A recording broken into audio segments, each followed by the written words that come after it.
성경 신약성경 317쪽에 있습니다. 빌립보서 1장 6절에서 11절까지 말씀 한 절씩 교독하시고 마지막 절을 함께 읽겠습니다. 너희 안에서 착한 일을 시작하신 이가 그리스도 예수의 날까지 이루실 줄을 우리는 확신하노라. 내가 너희 무리를 위하여 이와 같이 생각하는 것이 마땅하니 이는 너희가 내 마음에 있음이며 나의 매임과 복음을 변명함과 확정함에 너희가 다 나와 함께 은혜에 참여한 자가 됨이라. 내가 예수 그리스도의 심장으로 너희 무리를 얼마나 사모하는지 하나님이 내 증인이시니라. 내가 기도하노라. 너희 사랑을 지식과 모든 총명으로 점점 더 풍성하게 하사 너희로 지극히 선한 것을 분별하며 또 진실하여 허물 없이 그리스도의 날까지 이르고 예수 그리스도로 말미암아 의의 열매가 가득하여 하나님의 영광과 찬송이 되기를 원하노라. 아멘. 네, 빌립보서 말씀은 옥중서신이라고 합니다. 옥에 갇힌 상태에서 편지를 써서 교회에 전달한 내용이죠. 바울 사도는 복음을 전하다가 체포되었고요. 먼 곳 로마에까지 호송이 되었습니다. 사도행전 28장에 보면 호송되는 내용으로 끝을 마치는데요. 이후 로마에서 가택연금 상태로 2년간 지나면서 집에 방문은 허용이 됐고 외부로 나가는 편지는 허용됐지만 몸은 갇혀 있는 상태입니다. 그래서 신약 성경에 나오는 서신들 대부분은 교회들과 소통하며 전달했던 편지입니다. 이 시기에 빌립보서도 기록되어서 자신의 근황을 전하고 있는 내용인데요. 자신이 갇혀 있는 상황에도 불구하고 복음의 확장에 감사하는 내용을 담고 있습니다. 빌립보라고 하는 먼저 지리적 위치는요, 현재 유럽입니다. 그리고 그리스 북부 도시인데요. 고대 마케도니아의 주요 도시로 지금도 유적지로 남아 있습니다. 바울 사도가 기도 중에 와서 우리를 도우라 하면서 아시아로 가려고 했지만 유럽 쪽으로 방향을 틀게 되는 환상을 본 계기가 되어서 2차 선교 여행을 그가 떠나게 되었고, 그가 첫 번째 도착했던 그 빌립보에서 자주장사 루디아를 만나면서 교회가 세워졌는데, 루디아 기념교회가 저렇게 지금 아직도 있습니다. 근데 왜 이 교회가 의미가 있느냐면 유럽 지역에 세워진 첫 번째 교회입니다. 최초의 교회. 우리나라 최초의 교회 소래교회 있잖아요. 아주 기념이 되는 교회죠. 이 지리적 위치가 로마의 지배의 중심지에 있었고요. 군사적, 상업적 요충지였습니다. 이로 인해서 빌립보 교회에서 신앙생활했던 성도들은 이방의 문화와 가치관, 그리고 로마의 황제 숭배 사상에 맞닥뜨리게 되어서 신앙의 어려움과 압박을 받던 시기였습니다. 그래서 바울 사도는 감옥에 갇혀 있었지만 그 성도들에게 신앙을 지킬 것과 믿음을 행해야 된다, 복음에 합당한 삶을 살기를 바라는 마음으로 서신을 보낸 것입니다. 이 서신이 그들에게 위로가 되었고 교회들이 참 이 말씀을 통해서 힘을 얻게 되었던 것을 보게 됩니다. 오늘 우리가 살아가는 이 시대를 보면요, 빠른 시간을 우리가 살아가고 있기 때문에 나도 모르게 자꾸 무엇을 잃어버리게 되는 것을 볼 수 있습니다. 그래서 이 시대의 다른 이름을 상실의 시대 이렇게 봅니다. 많은 소유를 가지고 채워놓고 사는 것 같지만 냉장고도 가득 찼고 또 집에 있는 창고에도 가득 차고 우리 교회 안에도 물건들이 얼마나 많이 있는지 몰라요. 그런데 말입니다, 정작 마음에는 공허함, 상실감이 있는 경우가 적지 않습니다. 우리가 살아가고 있는 이 사회는 끊임없이 성공과 행복의 기준을 제시하면서 이 목표를 이루기 위해 조건을 충족해야 된다라는 부담을 자꾸 주죠. 세상의 기준에 맞추면서 그렇게 살아가기로 애쓰면서도 어느 순간 우리 젊은 청년들 현타라 그러죠. 갑자기 딱 찾아오는 거예요. 소중한 관계, 또 마음의 평안, 삶의 의미를 상실했구나라는 생각을 합니다. 물질의 풍요를 우리가 살아가고 있습니다. 물질의 풍요 시대. 아이러니하게도 사람들은 상대적으로 더 빈곤합니다. 상대적으로 더 외로워하고요, 더 단절되어 있는 것을 보게 됩니다. 그 빈자리를 또다시 물질이나 관계 아니면 누구인가에게 인정받으려고 하는 걸로 채운다면 또다시 우리는 공허함을 경험하게 될 것이라는 거죠. 여러분, 잃어버린 자리, 우리가 살다 보면 잃어버린 걸 발견할 때가 있습니다. 그때 다시 그것으로 채우는 게 아니라 어떻게 하면 우리가 이 빈 마음과 상실감을 제대로 채울 수 있을까를 고민하셔야 됩니다. 오늘 이 말씀을 통해서 우리 삶에 진정 필요한 것이 무엇인지, 어떻게 그 빈자리를 무엇으로 채울지를 고민하면 좋겠습니다. 바울 사도는 그 빈자리를 우리 안에 착한 일을 시작하신 이가 있는데 이 착한 일들로 우리의 빈자리를 채워나가야 한다라고 권면합니다. 성경에서 말씀하는 착한 일은 무엇일까요? 또 우리 삶에도 분명히 착한 일들이 있습니다. 어떤 일이 착한 일일까? 오늘 말씀을 통해서 한번 고민하기를 원합니다. 첫 번째, 성경에서 말하는 착한 일은요, 찾아가는 것입니다. 찾아가는 것. 8절 볼까요? 내가 예수 그리스도의 심장으로 너희 무리를 얼마나 사모하는지 이렇게 되어 있습니다. 이 말씀에 예수 그리스도의 심장으로 너희를 사랑한다. 예전에 그런 유행어가 있었죠. 내 안에 너 있다. 이 말이에요. 지금 바울이 옥에 갇혀 있지만 내 안에는 지금 너희들이 있다라는 고백을 하고 있습니다. 이 심장이라는 표현은 단순한 애정이 아니라 예수님의 희생적 사랑과 헌신을 나타내는 아이콘 말이죠. 그죠? 이 심장.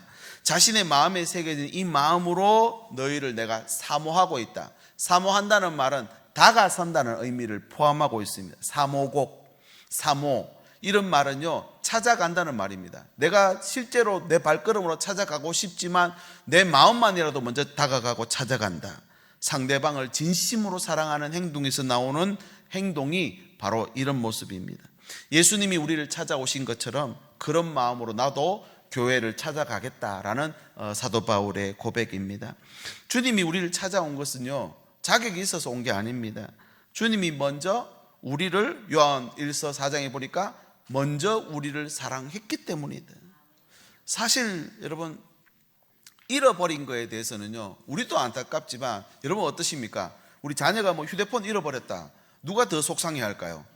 자녀도 속상해야 하지만 부모님이 더 속상해 합니다. 저거 없으면 어떡하나. 그렇죠. 여러분, 잃어버린 거에 대해서는 하나님이 더 속상해 하십니다. 더 관심을 갖고 계십니다. 왜냐하면 성경에 누가복음 19장에도 보면요, 잃어버린 자를 찾아오셨다 그래 되어 있습니다. 인자가 온 것은 잃어버린 자 찾으러 왔다라는 말을 하는 거죠.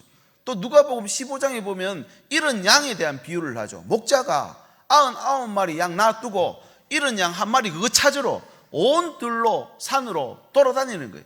그게 목자의 마음이다. 그리고 또 잃은 드라크마 비유도 나옵니다. 동전을 다 갖고 있었는데 하나 잃어버렸어요. 그런데 이렇게 어떻게 합니까? 동전 찾으려고 온 집안을 다 뒤지고 다니는 거예요. 그게 잃은 자를 찾고자 하는 마음이라는 거죠. 그러면서 두 아들의 비유도 하시죠. 한 아들이 아버지 재산 다 탕진하고 돌아왔습니다. 야단쳤습니까? 책망합니까? 아니요. 그 아들 목에 껴안고 잃은 아들 찾았다 하시며 잔치를 벌이는 아버지의 모습을 보여주고 있습니다. 여러분, 하나님은 저와 여러분이 잃은 것 그 누구보다도 채워주시기를, 찾아주시기를 원하시는 줄 믿으시기 바랍니다. 저와 여러분이 잃었던 물질이 있다면, 또 우리에게 잃었던 건강이 있다면 여러분, 하나님이 찾아주실 것을 믿으시기 바랍니다. 하나님 찾아주신다, 채워주신다는 것입니다. 구약에도 보면 욥은요, 참 많은 걸 가졌던 사람 중에 한 사람입니다. 그가 그런데 어느 날 갑자기 하나씩 잃어가기 시작합니다. 가족들 다 잃어버렸죠. 그리고 또 재난이 와서 다 잃어버렸죠. 건강도요, 어느 날 갑자기 시름시름 아프더니 건강도 다 잃어버렸습니다.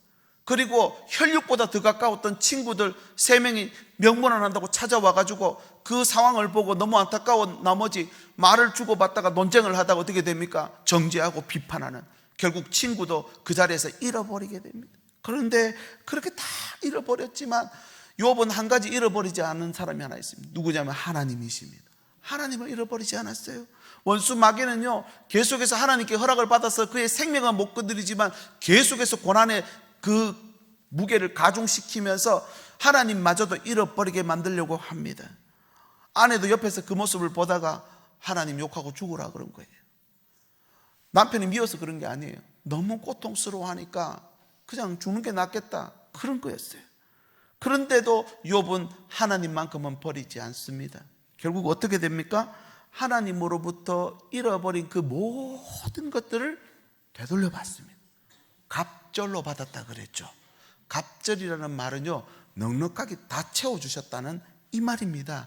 여러분, 근데 중요한 것은요, 갑절이 중요한 게 아니라 자기 자신에게서 자녀들, 가족들, 재산들, 노심초사, 이거 오매불망, 이거 붙잡고 살던 그 사람을 하나님께서 이걸 내려놓고 다른 거 잡게 하셨죠. 뭘 잡았습니까? 온 천지 만물을 창조하신 하나님의 섭리를 마음에 담게 하시고 자기를 욕하고 비난하던 그 원수 같은 친구들을 위해 다시 기도하는 자리로 나가게 하심으로 내 삶에서 하나님이 주신 세상으로 만민으로 하나님의 사랑을 가지고 나가는 사람 전도자로 바꿔주시더라는 사실입니다. 여러분 꼭 기억하십시오. 지금 내가 잃은 것은 하나님이 반드시 채워주십니다. 이걸 기억하고 사셔야 됩니다. 더 좋은 것을 위해 잠시 내려놓는 것 뿐이다 라고 생각해야 됩니다. 하나님은 나보다 나를 더 잘 아십니다. 아멘이십니까? 내가 필요한 게 무엇인지 하나님 잘 아신다는 것입니다. 찬송가에도 이렇게 나오죠. 내가 믿고 또 의지함은 내 모든 형편 아시는 주님 늘 보호해 주실 것을 나는 확실히 아네. 할렐루야. 내 형편을 누구보다 잘 아신다는 거예요. 내 마음이 지금 어떤지. 여러분 그러면 하나님께 찾아갈 때에 내 형편을 알아주신다는 거죠. 그 형편을 하나님이 채워주시면 무슨 일이 일어나는지 보십시오. 7절 말씀 볼까요? 이는 내가 내 마음에 있으며 이는 너희가 내 마음에 있으며 너희가 다 나와 함께 은혜에 참여하는 자가 됨이라. 하나님이 사랑하라고 맡겨준 가족이나 친구들에게 찾아갈 수 있게 된다는 것입니다. 하나님이 채우시기 시작하면 찾아가기 시작합니다. 처음에는 내가 체험받고 내가 가진 거 뺏기지만 않으면 된다라고 생각을 했는데 이거 내려놓고 보니까 하나님이 주신 거 받고 보니까 다른 사람에게 찾아갈 수 있는 거예요. 지난주 우리는 홈커밍 데이를 통해서 많은 사람들에게 복음을 전했습니다. 132명의 천하보다도 귀한 영혼 우리 교회에 보내주셔서 함께 예배하게 하신 하나님께 진심으로 감사해야 될 줄 믿습니다. 여러분 우리에게 주신 것 가지고 나누는 거잖아요. 여러분 832명에게 찾아갔고 선물은 474개를 가서 전달했습니다. 그렇게 지난주에 찾아가서 그분들에게 전한 건 세상에서 가장 착한 일이라는 거예요.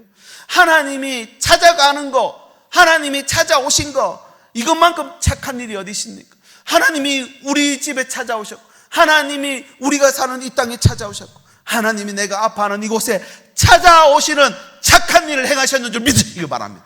하나님이 찾아오실 여러분 상황이 없으십니까? 건강에도 찾아오시길 바라고 여러분의 가정에도 찾아오시길 바라고 여러분이 부족하고 연약한 그 모든 곳에 하나님이 찾아오시는 줄 믿으시기 바랍니다. 그분을 만나면 내가 다른 것으로 바뀌는 거예요. 내가 찾아갈 수 있는 존재로 바뀌는 것입니다. 그래서 1장 6절 볼까요? 너희 안에서 착한 일을 시작하신 네가 그리스도 예수의 날까지 이루실 줄 우리는 확신하노라. 그렇게 말씀하잖아요. 하나님이 시작하신 이 착한 일에 여러분 우리 함께 동참할 수 있기를 바랍니다. 누군가에게 오늘 또 하나님께 받은 이 사랑을 가지고 찾아가는, 그래서 홈커밍 데이 지났으니까 이제 전도 끝, 이게 아니라 이번 주부터 또 시작하는 거예요. 제가 이렇게 전도주의를 지나가면서 잘 보니까요, 이 입이 안 떨어지는, 입이 교회 가자는 말을 해야 되는데 계속 주변만 만들고, 오늘 이번 주부터는 가시거든 전도 대상 되시는 분한테 가서 커밍 아웃을 선언하십시오. 나 예수 믿는다, 6개월 시간 준다. 그러니까 내가 예수 믿는다고 너를 위해서 기도할 테니까 6개월 후에는 우리 전도주의를 할 때 가야 된다, 이러고 시작해야 돼요. 그 제가 전도 잘하시는 분들 보니까 딱 그래요. 커밍 아웃 하고 시작하는 거예요. 내가 하는 모든 말과 행동은 그것 때문이다 라고 시작하는 거죠. 그러니까 전도가 또 되더라는 것입니다. 여러분 어떠십니까? 진짜 착한 일은요, 찾아가는 겁니다. 우리 가족들에게 찾아가시길 바라고, 이웃들에게 찾아가시길 바라고, 세상에 주님 주시는 마음 가지고 찾아가는 이번 한 주간 되시기를 예수님의 이름으로 축복합니다. 두 번째는요, 구별하는 것입니다. 구별. 시작이 반이라는 말이 있죠. 반은 성공했다는 그런 뜻을 가지고 있습니다. 좋은 일을 시작했으면 반은 벌써 좋게 된 겁니다. 나쁜 일을 시작할 수도 있잖아요. 그러면 벌써 반은 잘못된 겁니다. 그런데 좋은 일은 시작하기 어렵지만 나쁜 일은 쉽거든요. 나쁜 일 치고 어려운 일이 별로 없어요. 우리 아이들 이렇게 욕 이런 거, 거짓말 이런 거 안 가르치잖아요. 근데 너무너무 잘해요, 쉽게. 뭐 아이들만 그렇습니까? 우리 어른들은 어떠십니까? 뭐 이런 비유를 해도 될지 모르겠습니다만, 술을 내가 딱 한 잔만 먹으리라 하고 딱 술을 입에 딱 되면은 딱 한 잔만 됩니까? 안 됩니까? 예. 2부 때는 대답을 하시던데 3부 때는 안 걸려 드시네요. 네. 그래서 끊기가 힘듭니다. 정말 힘듭니다. 다음부터는 거기에 빠지게 되는 거죠. 죄도 마찬가지입니다. 세상에서 제일 끊기 어려운 병이 죄병입니다. 사람도 결국 이 죄로 죽는 거죠. 로마서 6장 23절 죄의 삭은 사망이요. 여러분, 이 죄가 어디서부터 돌았습니까? 인류 최초의 보이스피싱 사건이 창세기에 나옵니다. 선악과 사건이죠. 사탄이 뱀을 이용해서 아담과 하와를 유혹에 걸려들게 만들었습니다. 이후로 인간은 유혹에 걸려서 넘어지고 길이 막아지고 공든탑이 무너지는 삶을 살게 되었습니다. 근데 여러분 꼭 기억하시기 바랍니다. 우리가 일주일 동안 살아가면 나쁜 일의 유혹도 있지만 성령의 인도하심도 있는 줄 믿으시기 바랍니다. 이게 착한 일이에요. 나쁜 일은 누가 시작합니까? 사탄이 시작하고, 착한 일은요 성령님이 시작합니다. 오늘부터 저와 여러분의 가정에 착한 일이 시작되시길 축복합니다. 어떻게 그러면 나쁜 일과 착한 일을 구별할까요? 오늘 말씀 10절 말씀, 너희로 지극히 선한 것을 분별하라, 이렇게 되어 있습니다. 분별이라는 단어는 우리가 쉽게 생각하는 구별하고 조금 다릅니다. 착한 일을 이룬다는 건 단지 좋은 일만, 그러니까 좋게 해야 되니까 기분 나빠도 좋게, 좋은 게 좋은 거지, 아우 그래 다음에 두고 보자, 이게 착한 일이 아니라는 겁니다. 단순히 옳고 그름을 넘어서서 내게 해로울지라도 하나님의 뜻을 행하는 게 진짜 착한 일, 선택하는 거라는 거예요. 이게 쉽지 않습니다.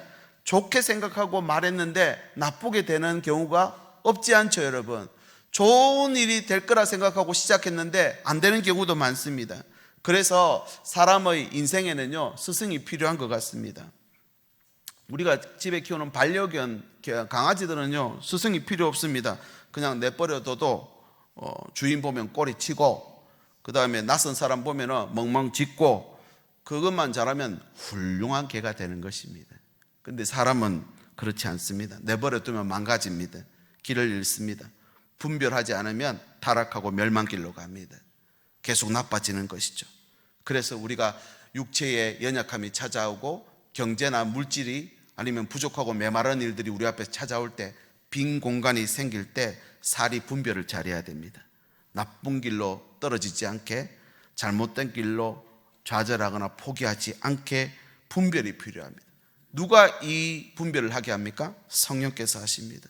자꾸 좋은 일이 우리 안에 시작되도록 많은 이들이 오늘 또 그 분별이 안 돼서 그렇게 망해가는 것입니다.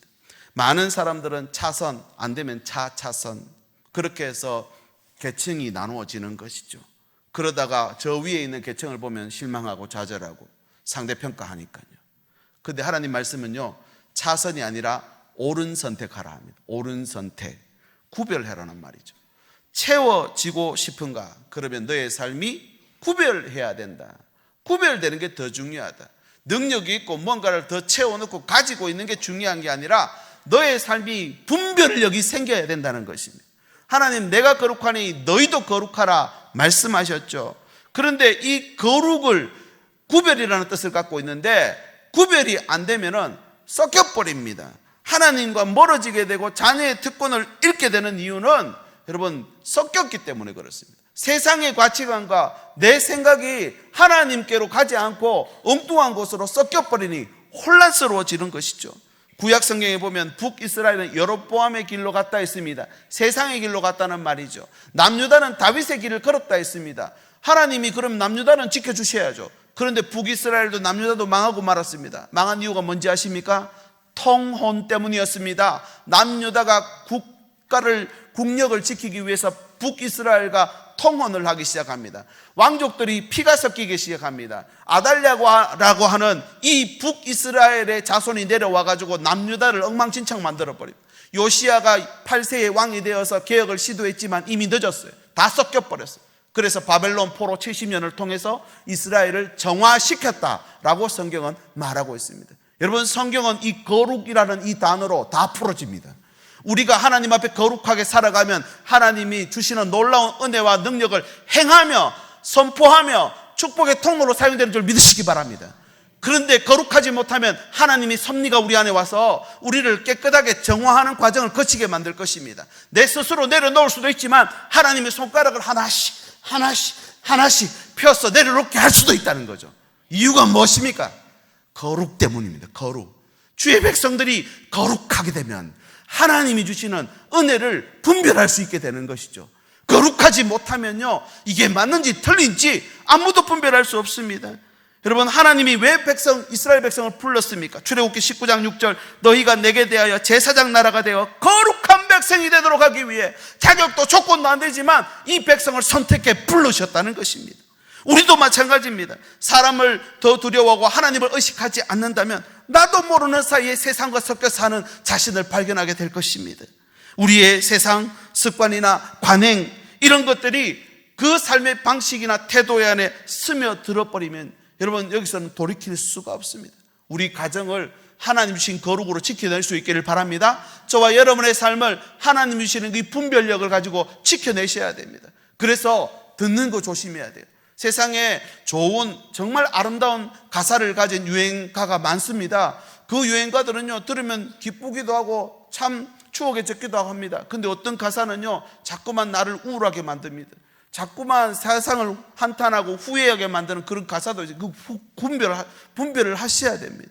생각도 마찬가지입니다. 어느 날 갑자기 안 좋았던 생각, 나빴던 기억이 계속 떠오르는 거예요. 빨리 털어버려야죠. 그걸 자꾸 계속 주야로 묵상하고 앉아있으면 결국은 깊은 늪으로 빠져드는 거예요. 그럴 때 벌써 하나님의 말씀을 선포해야죠. 주의 말씀은 내 발의 등이요 내 길의 빛이니이다. 이 말씀이 내게 비춰주시도록, 그 말씀 앞으로 더 가까이 가도록 여러분 분별할 수 있어야 됩니다.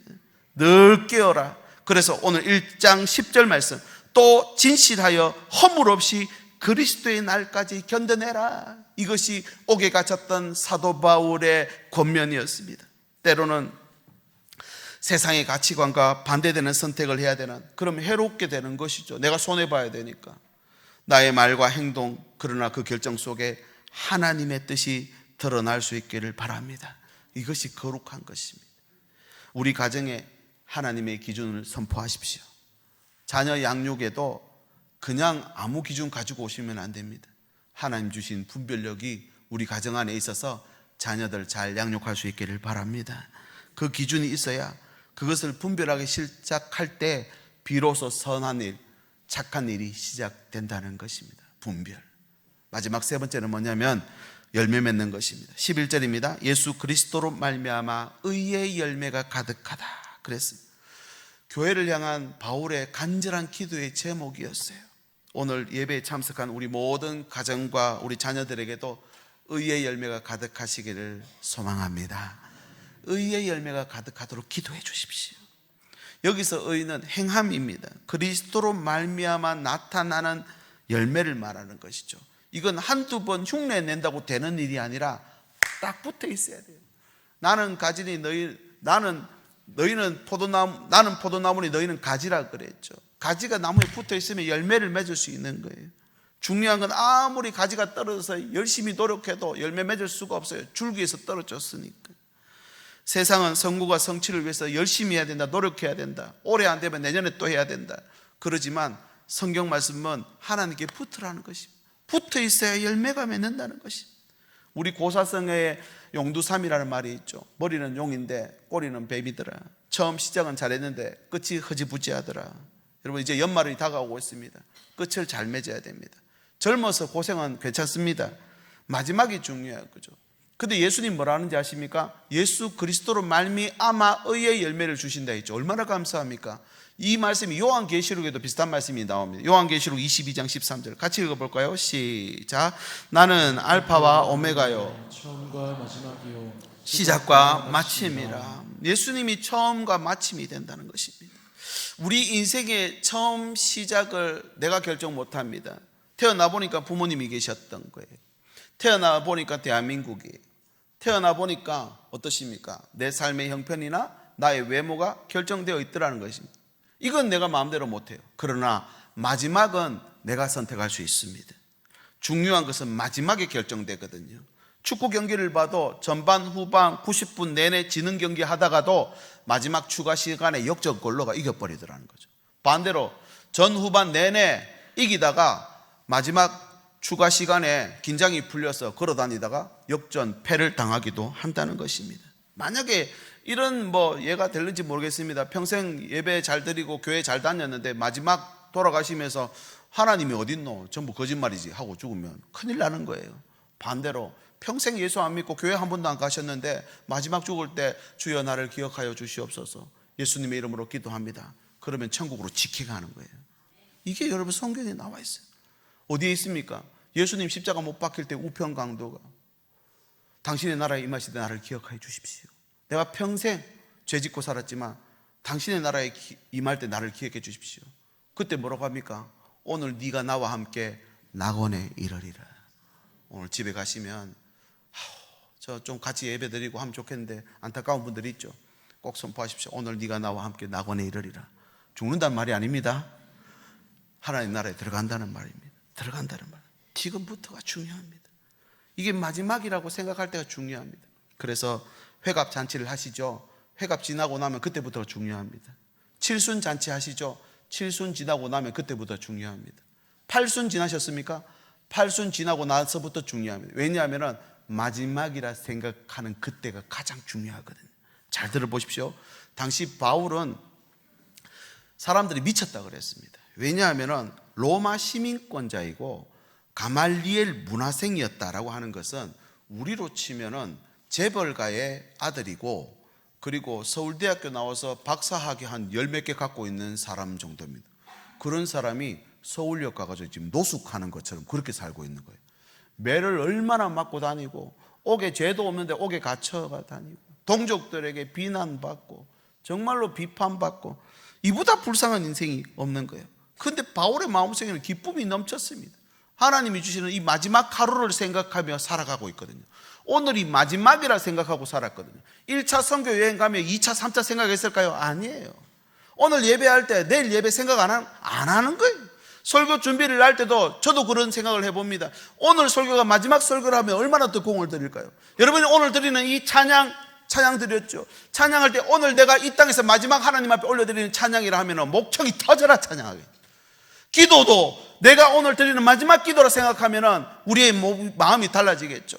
바울 사도는 이 빌립보서를 써내려갈 때 마지막 메시지라 생각하고 써내려갔으니 2000년이 지난 지금까지도 이 말씀은 생명의 말씀이 되어서 오고 가는 세대에 좌절한 사람들, 빈 공간 상실감에 있는 사람들에게 착한 일을 하라고 오늘 말씀을 전해주고 있더라는 것입니다. 이보다 더 큰 의의 열매가 있습니까? 여러분, 이번 한 주간 살아가실 때에 오늘 내가 전하는 이 메시지가 마지막 말이라 생각하고 선포하시기 바랍니다. 오늘 내가 보내는 이 시간이 마지막 시간이라 생각하며 의미 있게 주님 앞에서 살아가실 수 있기를 바랍니다. 그렇게 할 때 의의 열매가 맺힌다는 것입니다. 여러분, 이것이 진짜 의의 열매고 착한 일이라면 여러분, 모두가 부자 되라는 말이 부자 되면 안 된다는 말 아닙니다. 순교하라는 말이 아닙니다. 의의 열매가 맺힐 수 있느냐? 내 성공과 나의 성취 가운데 하나님이 의의 열매가 내게 있는가를 돌아보라는 것이죠. 그렇게 의의 열매가 맺히면 어떻게 됩니까? 1장 11절 예수 그리스도로 말미암아 의의 열매가 가득하여 하나님의 영광과 찬송이 된다는 거예요. 이보다 더 착한 일이 어디 있습니까? 저와 여러분의 삶 속에 이런 착한 일이 많이 벌어질 수 있기를 축복합니다. 이제 말씀을 정리합니다. 상실, 정말 빈 공간 공허함, 이것이 사회의 문제로 돼도 되기도 하죠. 여러분, 여기를 제대로 채우려면 어떻게 해야 될까요? 살아가다 보면 언젠가 우리가 가진 건강도 잃게 될 거고, 내가 가지고 있는 재물이나 또 어떤 관계들도 어느 순간 하나둘씩 내려놓게 될 것입니다. 그때 다시 그거를 주워 담기 위해서 사는 것이 아니라 잃어버린 그 빈 공간에 하나님의 사랑으로 채우셔서 이 사랑 가지고 찾아가실 수 있기를 바랍니다. 그리고 그 모든 삶의 현장에서 누구는 좋은 집에 좋은 것 누리며 살면 잘 사는 것 같고, 없으면 못 사는 것 같고, 이거는 그냥 강하지도 않습니다. 누가 자기한테 먹이를 주는지 알죠. 그거는 본능이에요, 본능. 그렇게 분별하시면 안 돼요. 여러분, 그 삶을 바라보며 그 시간을 바라보며 여러분 분별할 수 있는 분별력이 저와 여러분에게 있을 수 있기를 바랍니다. 마지막 세 번째 뭐라 했습니까? 열매입니다. 의의 열매를 바라보며 오늘을 사는 겁니다. 우리 자녀들이 부모님 정말로 부유하고 풍요하고 재산 많이 물려준다고 존경하고 이런 거 안 합니다, 여러분. 아시죠? 진짜 존경하는 부모님 어떤 부모님입니까? 가족을 위해서 마지막까지 희생하고 헌신하며 그 자리를 끝까지 지킨 부모님들, 정말로 자녀들에게 큰 믿음의 유산을 상속해 주는 거 아니겠습니까? 여러분, 정말 이렇게 의의 열매를 남기면 하나님께 영광과 찬송이 된다라고 말씀합니다. 다음 주일 추수감사주일로 지키고자 합니다. 한 주간 동안 여러분 기도하시면서 한 해 동안 하나님 뭘 주셨을까 한번 찾아내 보십시오. 우리 가정에 어떤 은혜를 주셨는가 분별하셔야 됩니다. 진짜 은혜가 뭔지를 분별하여서 구별해서 하나님 앞에 온전한 예배로 의의 열매를 가지고 와서 올려드리는 그 예배가 세상에서 가장 소중하고 존귀한 예배가 될 수 있을 줄 믿습니다. 그래서 다음 주는요, 제가 좀 그런 부탁을 드리고 싶습니다. 나에게만 주신 은혜가 아니라 내가 기도하는 내 기도 안에 있는 모든 사람들, 그러니까 가족들이 되겠죠. 내 가족들 이름으로 열매의 감사 제목도 적으시고 또 헌금 봉투도 가족들 이름별로 적어서 이번에는 금액 신경 쓰지 마십시오. 신경 쓰지 말고 온 교회가 한 영혼도 빠짐없이 하나님 앞에 감사의 제목을 적어서 올려드리는 진짜 추수감사절 될 수 있기를 간절히 소망합니다. 이제 나는 어떤 착한 일을 행해야 될지 이번 한 주간 또 고민하시고, 여러분 그렇게 우리에게 주신 빈 공간에 하나님의 은혜로 채워갈 수 있기를 바랍니다. 오늘 제가 3가지 기도 제목 가져왔는데 제가 제목을 읽으면 밑에 내용을 하얀 글씨를 읽어주시면 되겠습니다. 하나님의 사랑으로 찾아가겠습니다. 예수님의 심장으로 사랑을 실천할 수 있도록 먼저 손 내밀고 찾아가는 용기와 사랑을 허락하여 주옵소서. 거룩하게 살겠습니다. 시작. 세상의 유혹과 가치관에 흔들리지 않고 하나님의 뜻에 맞는 선한 것을 분별하며 거룩하게 구별된 삶을 살아갈 수 있도록 우리의 선택과 행동이 하나님을 기쁘시게 하는 결정 되게 하옵소서. 하나님의 영광과 찬송 되겠습니다. 시작. 우리의 삶에 의의 열매가 가득하게 하시고 그 열매를 통해 하나님의 영광이 드러나며 우리 삶의 주변의 사람들에게 사랑과 은혜를 전하는 축복의 통로가 되게 하옵소서. 예수님의 이름으로 기도드립니다. 아멘. 우리 모두 자리에 일어나셔서 함께 이 찬양 선포하고 기도하겠습니다. 아름다우신, 놀라우신, 형언할 수 없는 그 사랑을 함께 찬양합니다.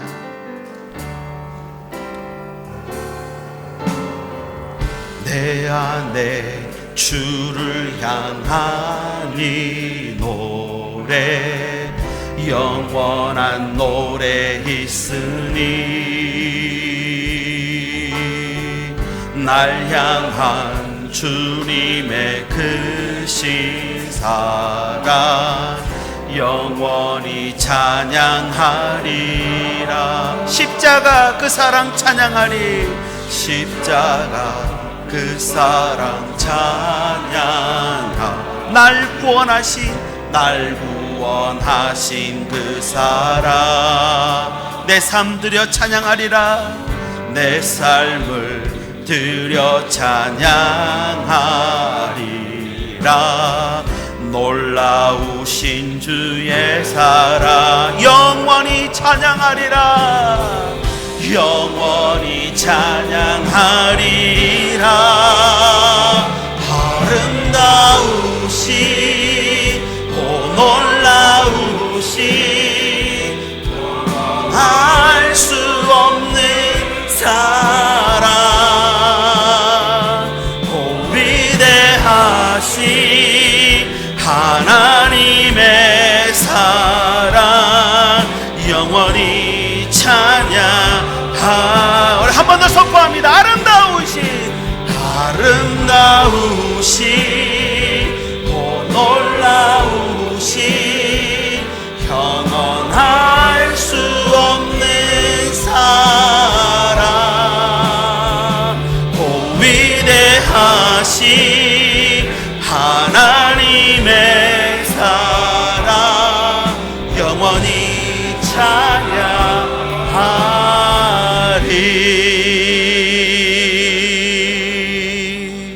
전능하신 하나님 아버지, 그 크신 은혜와 사랑에 감사를 드립니다.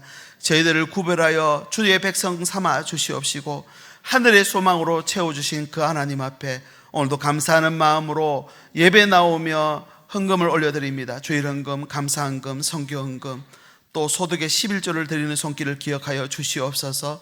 목적 헌금과 비전 헌금으로 작정하여 드리는 이 헌금 위에도 하나님 기름 부어 주셔서 교회의 사역과 복음 전파를 위해 무엇보다도 착한 일에 하나님 쓰임받는 예물되게 인도하여 주시옵소서. 드리지 못한 손길들 가운데도 하나님의 은혜를 구합니다. 물질의 어려움을 겪는 분들에게, 또 질병으로 육체의 어려움을 겪는 분들에게, 또 관계의 어려움이 있는 분들에게 하나님 하늘의 소망이 채워져서 이번 한 주간도 착한 일들이 시작되는 놀라운 은혜를 허락하여 주시옵소서. 우리 주 예수 그리스도의 은혜와 하나님의 사랑과 성령의 교통하심이 오늘 말씀을 따라 찾아가고 거룩하게 구별하며 의의 열매로 하나님께 영광 돌리기로 결단하며 머리 숙인 주의 백성들 위해, 저들의 가정과 일터와 자녀들 위해 항상 함께 계시기를 간절히 축원하옵나이다. 아멘.